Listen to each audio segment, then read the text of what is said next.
On May 24th, 2022, after hours of agonizing uncertainty, law enforcement came for us as we waited at the reunification center.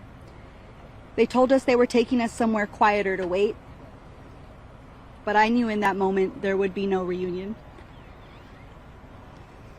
In a small room, a familiar face and trusted friend delivered news I still haven't come to terms with.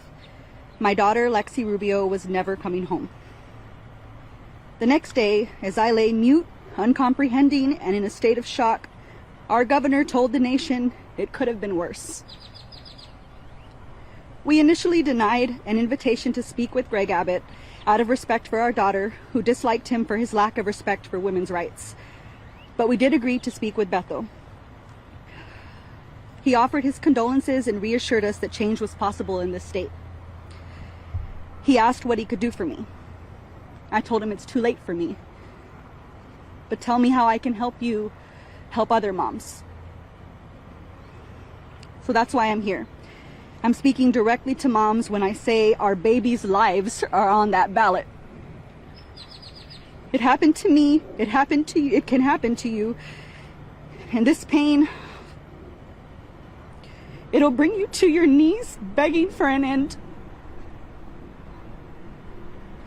Maybe you don't consider yourself a political person. Maybe you're not a fan of either candidate. But I implore you to ask yourself, do you want to send your child off to school and have them return? Do you want to hug them every night before bed? Do you want the opportunity to watch them grow? Then vote accordingly. Vote for Beto, because a vote for Abbott is a grave mistake. And that is something I'm all too familiar with.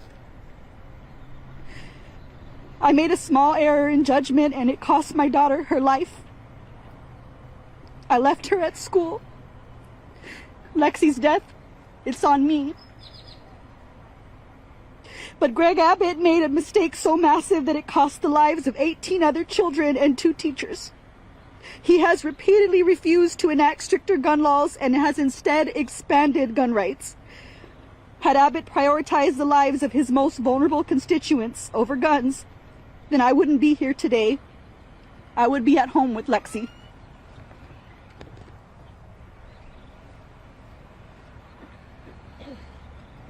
Hello everyone, my name is Felix Rubio. I'm not a man of many words. Since May 24th, I'm Lexi's dad. I served in the Army National Guard starting 2006 to 2012 with 2 tours to Iraq. I've held a weapon of war. It doesn't belong in homes, and especially not in the hands of an 18-year-old kid. I went to war and I made it home. My daughter went to school and was murdered in their classroom. I fought for my country overseas, and now I'm fighting for changes.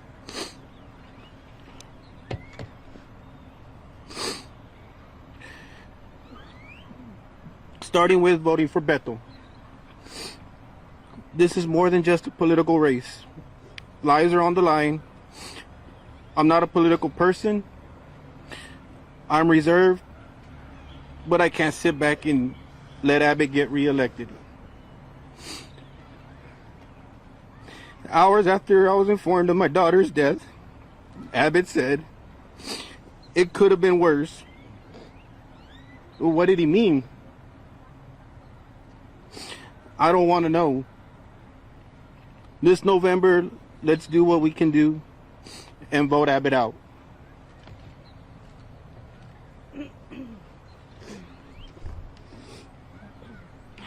Hello, my name is Gloria, and my daughter is Jackie Cáceres.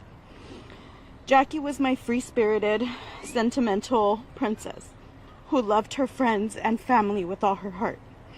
She was massacred at her school on May the 24th along with 18 of her friends and 2 of her teachers, because an 18-year-old had easy access to an assault rifle. If changes were made years ago, my daughter would still be alive today. After 77 minutes, my daughter was transported to the hospital with a heartbeat. She later died while a stranger got to hold her hand.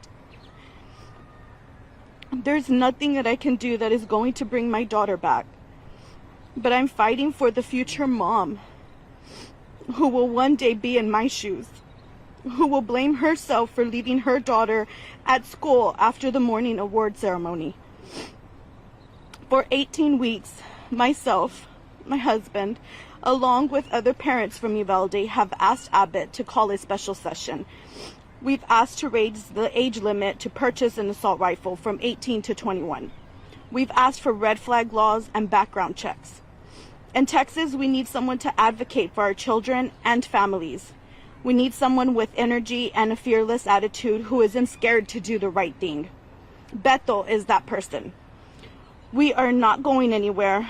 We are definitely not done, and we are going to vote Abbott out. Hello, my name is Javier Cáceres, father of Jackie Cáceres. I want to thank Beto for being here, standing with us. You know, that takes a lot. It means a lot. You know, Abbott, I met with him the second day after the shooting, and he asked what he can do for our community. You know, we asked questions, and did we get an answer? No. We went with him twice. He asked again, what can you do for us? Again, he couldn't answer those questions. We've been denied certain things that he brought us, you know, he said he's going to help with. He denied it to our faces. Again, 18 weeks later, nothing has been done. And we're not demanding, you know, we're asking him, we're demanding for change. You know, we've been asking for the special session. Still, no answer. We've asked the Lieutenant Governor as well. We've asked Mr. Phelan as well. And again, it's no answers or no's. And we're tired of it. I mean, it's a slap to our faces every day. You know, we struggle every day. And with the help of Mr. Beto, hopefully, you know, getting him in office will change things. Again, thank you for your support, everybody's support and prayers. Again, please help us, help him win this election and get Abbott out. Thank you.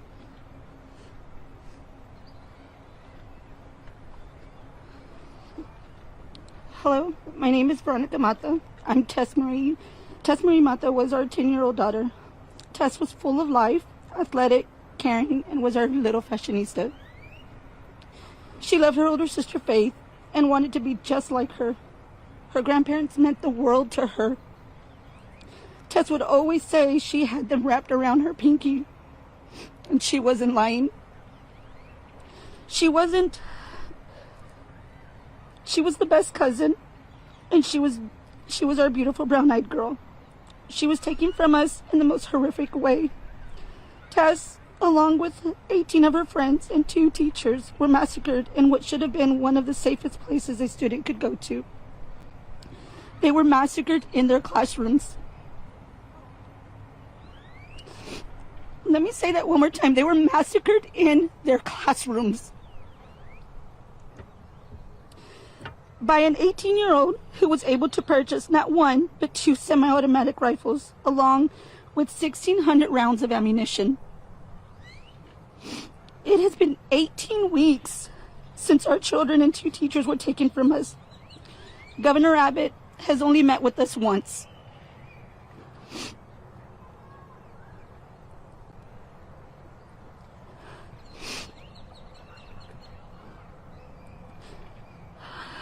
The tragedy occurred, and when he asked us what it was, what he could do to help, we asked for stricter gun laws, and we asked for the age limit to be raised from 18 to 21. And as you can see, he has yet to take any action.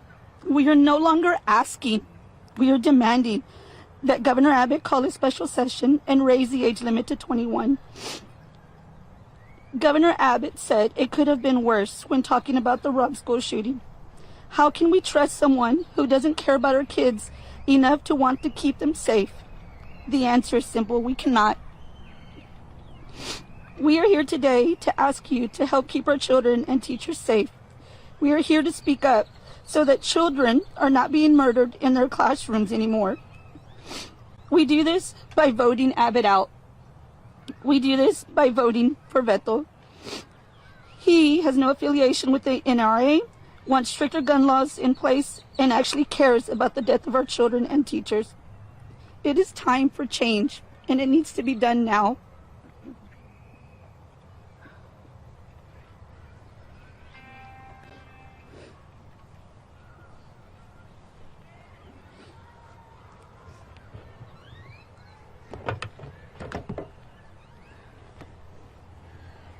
I want to begin by thanking you all for being here today, because you are able now to amplify and elevate the stories of these families from Uvalde. As Veronica just reminded us, it has been 18 weeks. Not a single thing has changed to make it any less likely that any other child in any other classroom, in any other community in Texas, will meet the same fate as these 19 children did on the 24th of May of this very year, along with their two extraordinary teachers who had already sacrificed so much for those kids day in and day out, and ultimately gave their lives for them.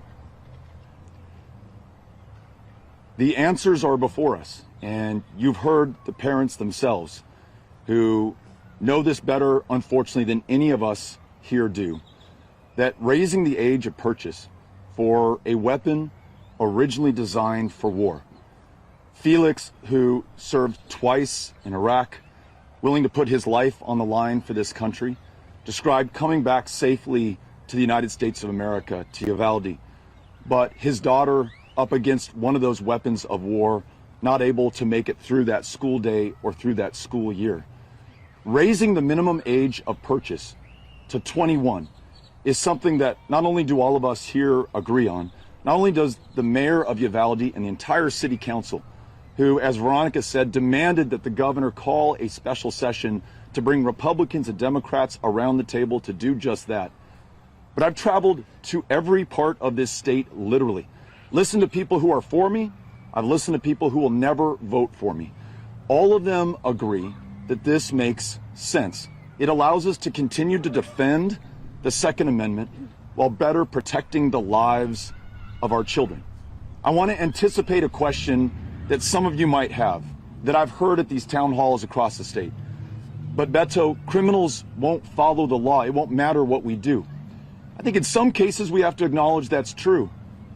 But this troubled young man in Uvalde patiently waited till he was 18 years old, never tried to acquire that firearm when he was 16 or 17. Upon his 18th birthday, he was legally able to go into a gun store and buy not one, but two AR-15s and hundreds of rounds of ammunition. Republicans, Democrats, independents, gun owners alike all agree that raising the age allows us at least 3 more years for some kind of intervention in a person's life like this young man in Uvalde.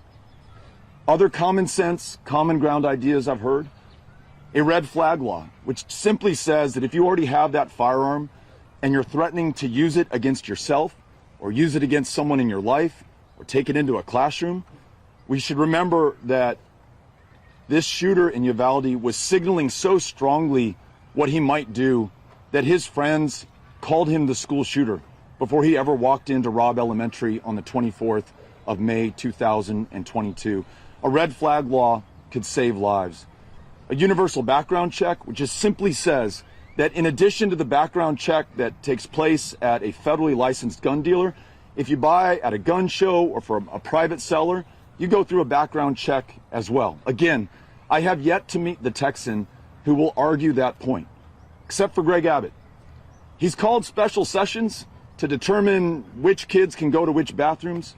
He's called special sessions to determine which version of history we're allowed to teach in our schools. He's called 2 special sessions to weaken our right to vote, but 18 weeks and counting, and all of us today are still counting. He has yet to lift a finger to call a special session, to bring people around the table, to move forward on common sense solutions that defend the Second Amendment while better protecting the lives of our kids, our families, and the people in our communities. As you listen to Kimberly and to Felix, as you listen to Javier and Gloria, as you just listened to Veronica, who stands here with Jerry, as we think about the lives lost, taken from us, Lexi and Jackie and Tess, and although they didn't speak, Nevaeh's family is here, Annabelle's family is here, and I have a card signed by many of the other families in Uvalde who lost a loved one. I just want you to know this. Though Greg Abbott has set the conditions of tonight's debate, that not a single one of his constituents in this state is allowed in a hall that seats hundreds, not even these families here. I will be carrying this card, tokens and mementos that other families have given me, their stories and their spirit and their leadership into that debate, and every single day of this campaign and every single day that I draw a breath. They are owed, and by extension, so are we, justice and accountability. They are owed the memories of their daughters and sons kept alive forever. And they are also owed action. And the only way that we are going to get that is through change. The last thing that I want to say before all of us will happily take your questions is this. Before the crack of dawn, these families that you see behind me boarded buses in Uvalde, Texas. It is más o menos 280 miles from where we are today in Edinburgh. And it reminds me of the fact that on the 24th of May of this year, when the governor was near Abilene, Texas, about 280 miles from Uvalde, when at that time he knew that as many as 14 children had been killed, but they hadn't recovered all the bodies, they hadn't told all of the parents, he had a choice to make. He could drive just as these families did for 5 hours, 280 miles, due south to Uvalde to be with them, or he could go in the opposite direction, about 300 miles, to a fundraiser on a private jet. You all know what he chose to do. He went to that fundraiser, did not show up until the next day, and then when he did, as one of the families just shared with us, he began by saying, it could have been worse. We need someone who prioritizes the lives of our kids over the interests of the NRA or any other special interest group or really any other matter at all. Amy, my wife, who is with me here today, we're raising our 3 kids, Ulysses, Molly, and Henry in El Paso. There is nothing that is more important to us than them, just like these families right here, right now. And I will do everything in my power to come through for them and for every child in this state. I know that their judgment is upon us. I know that the only voice that they have in this election is through the votes of those who are eligible to cast them. We cannot be found wanting, and we absolutely must come through.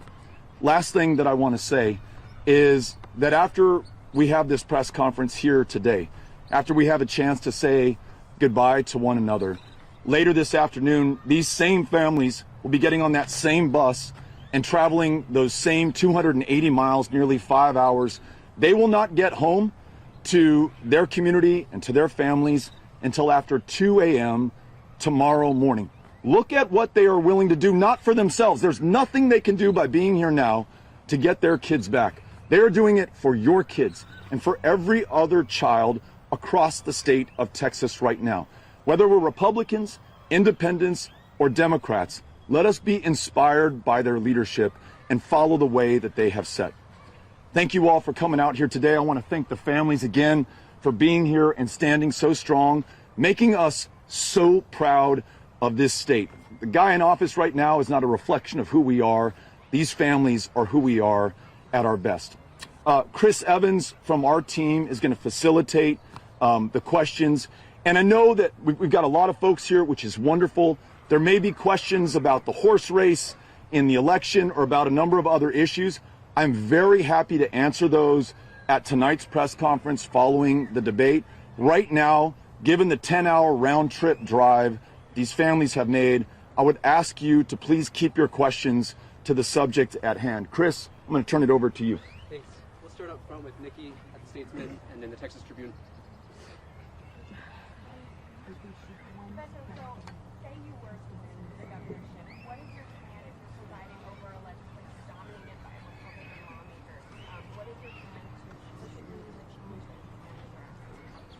The question is, we win this race, how are we going to make progress and change that all of us today are asking for? Those three ideas, raising the age to 21, a red flag law, having a universal background check, are almost universally supported across the political spectrum in the state of Texas. For example, the Republican mayor of Fort Worth is supportive of raising the age. The mayor of Uvalde, and he and I don't see eye to eye probably on a whole lot, but even he is supportive of that issue. Really, the only person standing in the way is the governor of the state of Texas. Change who that governor is, replace him with somebody who's willing to take action, who will seek the common ground.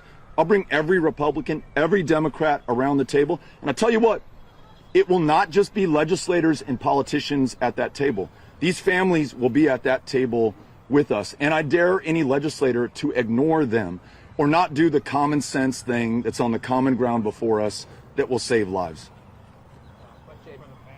This is a question for the families. Beto mentioned that there won't be an audience, given that you all traveled 5 hours, 280 miles here, and will be traveling back on 2 a.m.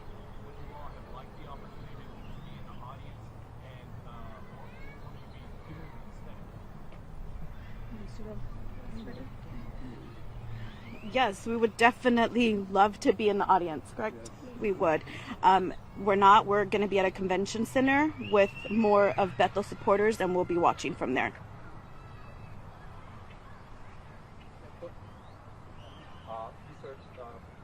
ORourke, I'm going to this question in Spanish, if you don't mind. First of all, ¿cuál es su estrategia para alcanzar en la diferencia mínima de porcentajes de las encuestas su oponente Greg Abbott?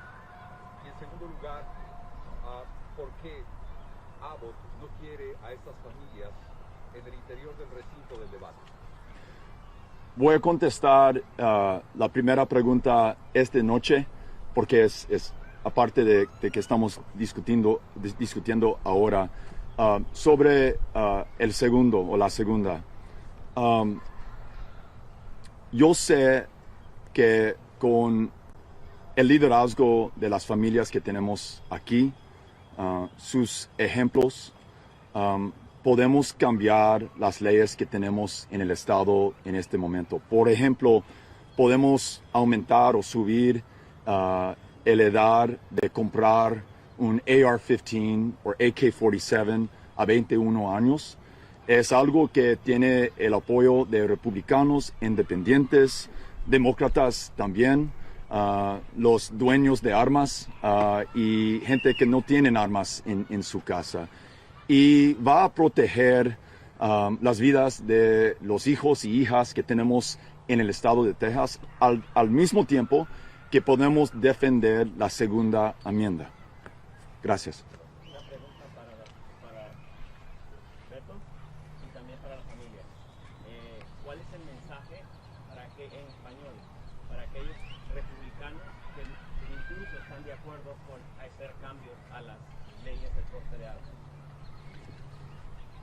Después de perder las vidas de 19 niños y niñas y 2 maestras hace 18 semanas y no tenemos cambio para proteger las vidas de los niños y niñas en otras partes del estado, incluyendo nuestra familia en El Paso.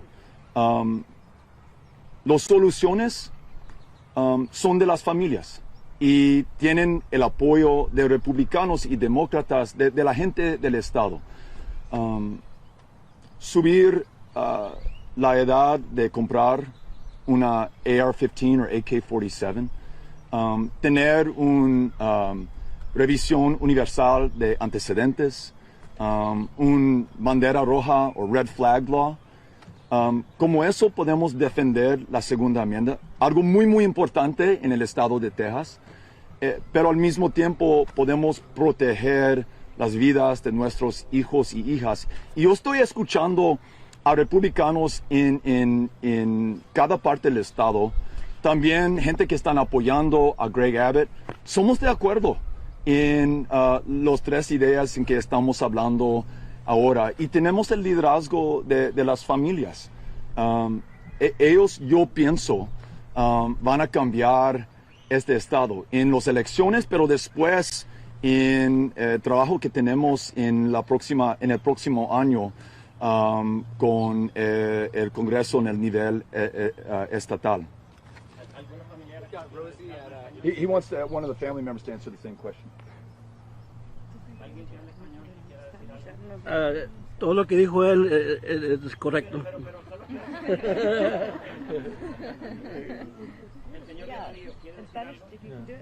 La pregunta de nuevo es, ¿cuál es el mensaje para aquellas familias que todavía no están decididas por muchos temas en esta causa que ustedes están emprendiendo? ¿Y ustedes qué les piden a esa gente que van a votar? Es muy buena su pregunta. La situación es esta.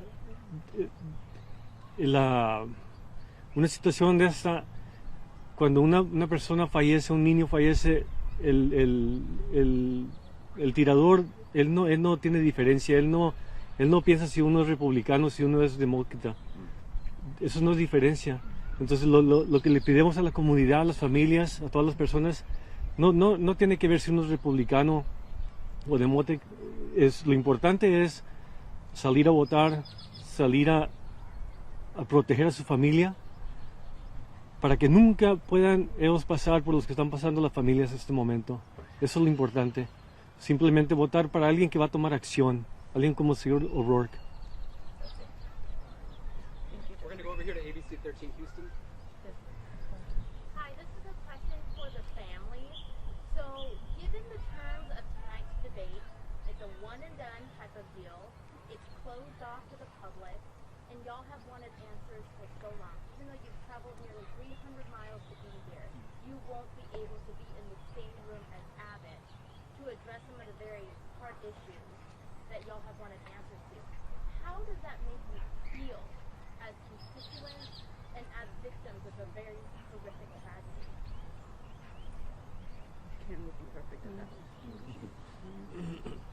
I think it's frustrating and it's extremely disrespectful not to have us be present. As for the answers, he knows what we've asked. He just refuses. He refuses to act. Honestly, we'll just add this to the long list of things that he isn't going to do for us. Is there anything you're going to be listening for tonight in the debate? I think we have our answers. I think we're interested in the rest of Texas seeing what a failure he is. That's my take. Monica, KXN, right in front. This could be a question for Mr. O'Rourke and for the families, but what do you make to the governor, his response to your calls to raise the age limit on purchasing an assault weapon at 21? He said that is unconstitutional. What is your reaction to hearing something like that, especially since states like Florida, which is Republican, have passed similar laws after their mass shooting? I still want to see that where it says it's unconstitutional on the Constitution itself. Second Amendment doesn't say that. You have to be 18 to buy that rifle. You know, this is something that was written almost 20 years ago. And again, you know, it didn't say he can be 13, 18. And to me, it's BS. He just doesn't want to do it. I want to quickly add to what Javier said. It took the state of Florida, you alluded to this, 23 days after the shootings at Marjorie Stoneman Douglas with the Republican governor. You know, to the question earlier about what do we say to Republicans, I think 5 other states with Republican governors in the wake of that massacre also raised the minimum age of purchase to 21 for an AR-15, AK-47. Here's the proof that it works. Mass shootings in those states, in their schools, are down by more than 80%. Will it save every life in every state in every instance? Of course it won't. Nothing ever will. Will it save more lives? Absolutely. And that's all that these families, it's all that any of us are asking for right now. Again, the only thing missing is leadership. And if the governor doesn't think that raising the age is the right solution, bring Democrats and Republicans to the table and let's find another solution. You know, he mentioned mental health that same day that he said it could have been worse. He took $211 million out of the state's mental health budget the month before the massacre in Uvalde. We were already 51st in the nation in access to a mental health care provider. There's a standard for mental health care access within our schools. We are at 3% of meeting that standard. In other words, most children don't have access to the care that they need. And when it comes to funding, you know, he may say, well, we need to do more to equip these schools or equip local law enforcement. I'm not going to argue with that. I'm all about it. Let's fully fund our police departments. But I will say this. The Uvalde Police Department 7 years ago asked for funding for their radios because they didn't work when they were inside of buildings. The governor denied them the funding. They asked again 6 years ago, 5 years ago, 4 years ago, 3 years ago, 2 years ago. They asked again this year. He denied them funding every single year. Now, this isn't the main cause, and this doesn't explain or condone anything else. I will just say, though, those radios were not working inside of that school building because they were not funded by the governor. There needs to be accountability, and I think Julie Fine can speak to this because she interviewed the governor and asked him a question about this. And the governor said, and you all can go look at the tape, he said there needs to be accountability up and down the ballot.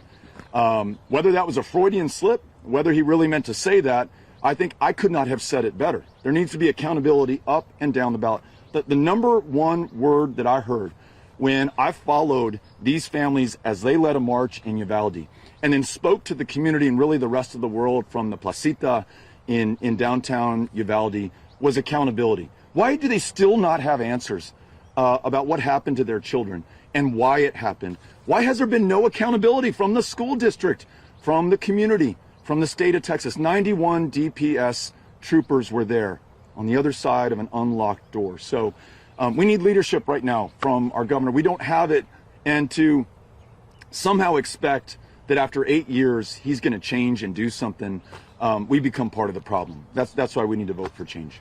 I'm going to go to Telemundo El Paso over here. Amablemente ustedes ya han dicho en inglés lo que significa para ustedes el haber viajado, el haber hecho este nuevo esfuerzo por ser escuchados. Pero les agradeceríamos mucho si en español alguien más puede decirnos lo que significa saber que esta noche no van a poder tener ese encuentro siquiera personal en ese auditorio. Anímense, alguien que habla español. I'm sorry, I didn't hear.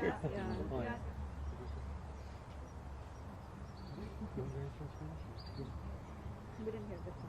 She can repeat it. Do you mind, yes, Jesse Rizzo. Ma'am, can you repeat the question again for him, please? Les pregunto, ¿qué significa para ustedes? Hablaban de un sentimiento de frustración, de saber que una vez más no van a poder ni siquiera entrar a ese recinto donde ustedes llevan. El haber viajado, el estar acá. Does she just want us to answer in Spanish? In Because we already Spanish. answered it. Do you want to just answer for us? Yeah. Just what Kim said. Okay, gracias. Es algo uno que se decepciona. Es como dijo el señor Abbott, perdón, Beto ORourke, es algo difícil. 280 millas, 5 horas en un camión. Uno llora, uno piensa, uno reza, se pone a ver una película, se duerme un ratito y despierta y llega al destino y simplemente la puerta sigue cerrada. La puerta sigue cerrada así como la cierra todo el tiempo el Señor. Uno le pide un special session y no lo quiere hacer. Le tomamos diferentes maneras para tomar un special session y no lo quiere hacer el señor Abbott. Entonces llega uno aquí a este lugar, la recepción, los familiares, a todas las citas que los familiares van, llegan, entregan su testimonio y es difícil para explicar eso, pero se sube uno otra vez al autobús y los niños o las niñas, los familiares, no suben con uno, no regresan a su destino, a su casa. Llega uno a su casa y los niños no están ahí. Pero el mensaje que traemos hoy, el mensaje es soportar al señor Beto ORourke y darle ánimo, rezar por él, que las palabras de hoy, que tomen buen mensaje para que gane esta carrera.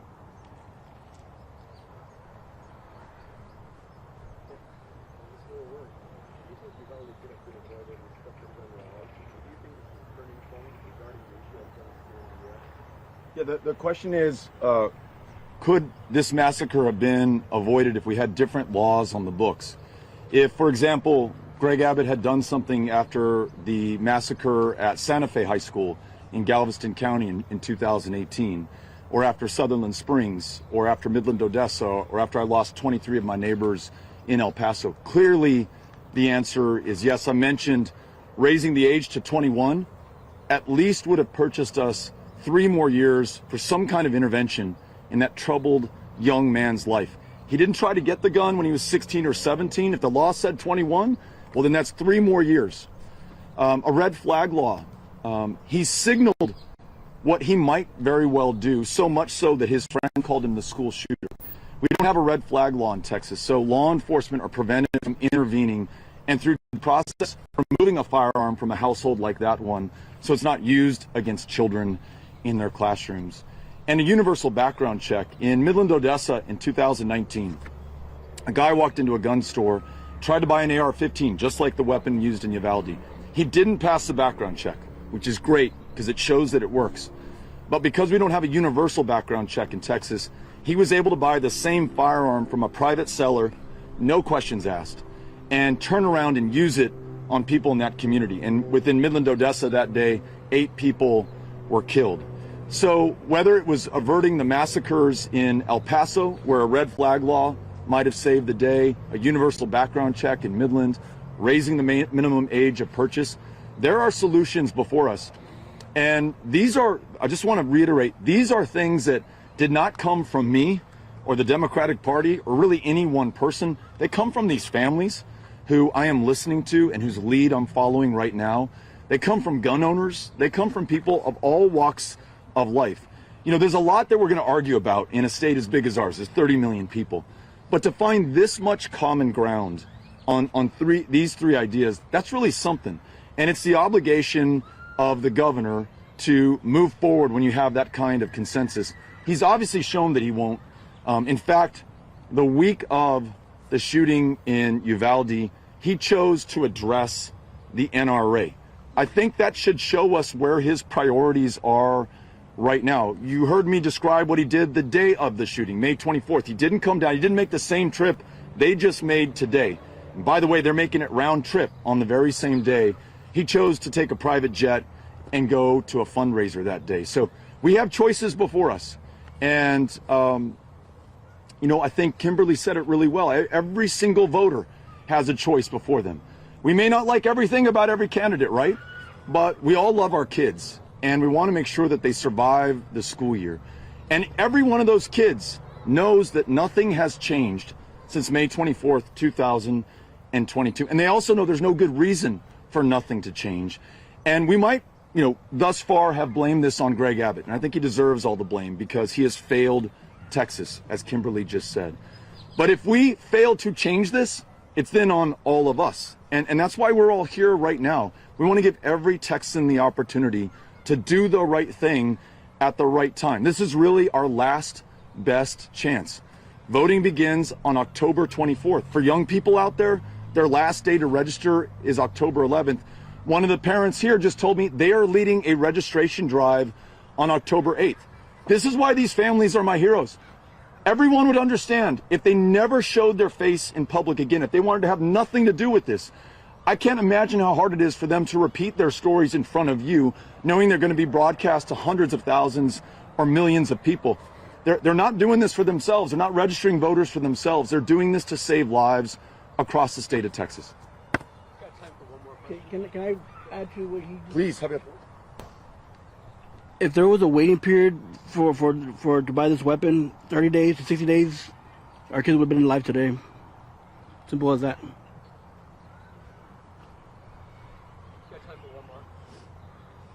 Go ahead, Joe.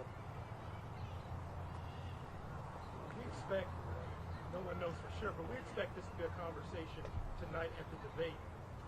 But again, no audience. How are you going to make sure that you're going to bring these stories into that debate hall and have it be effective? The question is, the governor's condition for the debate was that no one that he is supposed to serve as governor is allowed inside of the debate hall. Not even our spouses, right? Like I can't bring Amy into the debate hall. It's the camera operators and the panelists. And by the way, he chose a Friday night in the state of Texas in football season to have the debate. So the question Gerald asks is, if the families literally physically cannot be in that debate hall with us, how do I bring what they've just shared with us and what they've been sharing with me over the last 18 weeks? I mentioned this card. It's got Jackie's face on it, but it's got the names of all the other families. I have a card with Lexi's picture on it. I have a ribbon from Alithia's funeral. I'm going to take whatever other mementos these families want to give me, and I will literally physically bring them in to the debate hall with me. They will be on me. But more importantly than anything that I can physically carry with me is their spirit. The leadership that they are showing right now, this is what gives me hope, and it's what gives me optimism at a time that as a people, as a state, we badly need it. Folks are getting crushed right now in this state. I mean, it can be inflation, it can be this total abortion ban, this attack on women, it can be any number of things that they face and that they fear, and they need some hope. And when they see these families who have been through so much and have lost everything almost that is important to them stand and fight right now so that all of us can overcome, that's pretty damn inspiring. And I want to make sure that that inspiration that I feel is conveyed as I share these stories in the debate hall tonight. And I reach those Texans who are trying to make a decision about this election. What's the course that we're going to take? Is what happened on the 24th of May going to be our future, our fate, our fortune going forward? Or can we do something better? And I think these families have demonstrated we absolutely will do something better. We are going to win this, and we're going to win this because of families like these who are willing to lead at this moment of truth. Thank you all for being here today. I want to thank these families for joining us. Extraordinary courage and heroism and strength. Les agradezco por venir, and thank you all. We'll see you again tonight for those of you who come to the press conference after the debate. Thank you.